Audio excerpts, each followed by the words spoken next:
nanda Petera fa Jesosy mandray mandrakariva. Fanantenana ho an'i Petera Jesosy. Fanantenana ho anao androany Jesosy. Andao ho jerentsika izay fintina izay.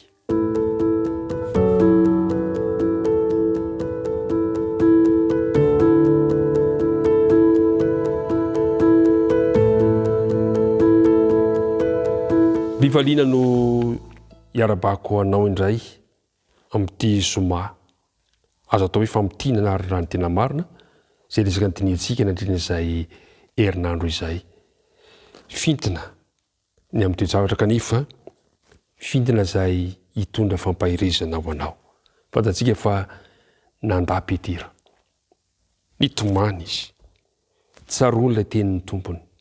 Anda intelo ianao. Tena nitomany Petera. Kanefa itsaikilany nijery azy ny mpamonjy. Raha mbola teo amin'ny molotry Petera ny ozina manambany azy, ka mbola nanohy tao antsofi ny fikiririko ny faneniny akoho, dia nitodika tamin'ny Petera ny mpamonjy.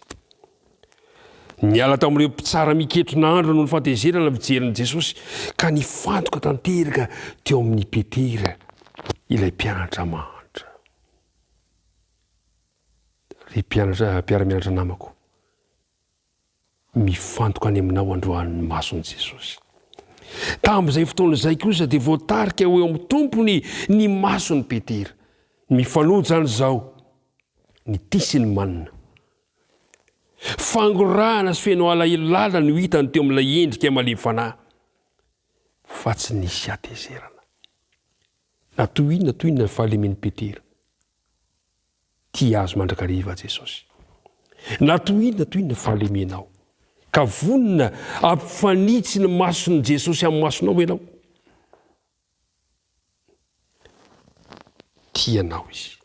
Tsy misy atezerana. Nanindrona ny fontony zana-tsipika ny fahitan'ilay endrika atsatry. Ireto molotra ny para rehetra, ilay fijery feno fangorana sy fitiavana ary famelan-keloka. Ny foa ny fieritreretan'i Petera. Tadidiny ilay fampanantenana ora vitsivitsy talohan'izao fa hiaraka amin'ny tompony any an-trano maiza sy ho any fahafatesana izy. Tsaroa ny alahelo raha nilaza tamin'ny mpamonjy tao amin'ilay efitranam-bony fa andahan'ny tompony intelo izy amin'ny aliny. Vao nanambara Petera fa tsy fantany Jesosy nefa tsapany izao ningidy ny alahelo fa tena mahalala azy tsara ny tompony. Ary marina dia marina namakiny tao am-pony. Ny toetra mandainga izay tsy fantany izy tenany akory. Izany toejavatra izany. Ry mpiara-midinika amiko, andao hivelomantsika ny ten'Andriamanitra. Tena tiantsika izy.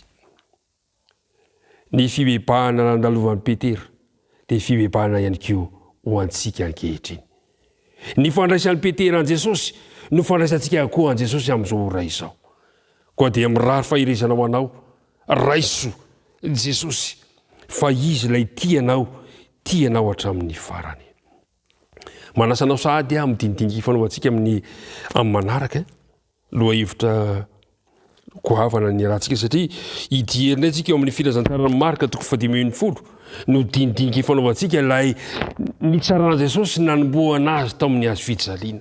Ho jerentsika izany ka mbola amalina indray manao hoe ianao va no mpanjakan'i Jiosy. Tsy zavatra maro samihafa izay rahantsika midinika manao hoe namonjy sasany izy fa izy kosa tsy mba hinovontsena. Manasanao sahady mba ho linany amin'izany loha hevitra izany, ampitiavana no anasananao fa ny androany dia andeha hoentsika mba afaka nydindinika ny fanaovantsika nandritra izay herinandro izay. Hivavaka isika.